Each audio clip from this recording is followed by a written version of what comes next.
part 15 of chapter 6. One day Jalal, when he was yet living, Satan appeared in person to Husamuddin and complained bitterly of the torments inflicted on him by the continuous pious exercises of Jalal. He said that such was his deep reverence for Jalal and his followers, that he dared not attempt to seduce one of them, and that, had he known that of the seed of Adam, so holy a race of men were to spring, he never would have tempted the father of mankind. He further added, I entertain a hope that the kindness of heart of his sons will lead them to intercede with Jalal for me, and so obtain my eventual release and salvation. Husam related this occurrence to Jalal, who smiled and said, there is reason to hope that he need not despair. God forbid that he should despair.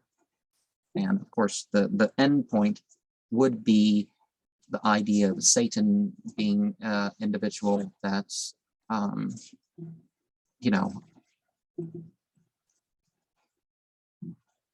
maybe Satan could possibly repent. There's certainly reference to some of the jinn repenting.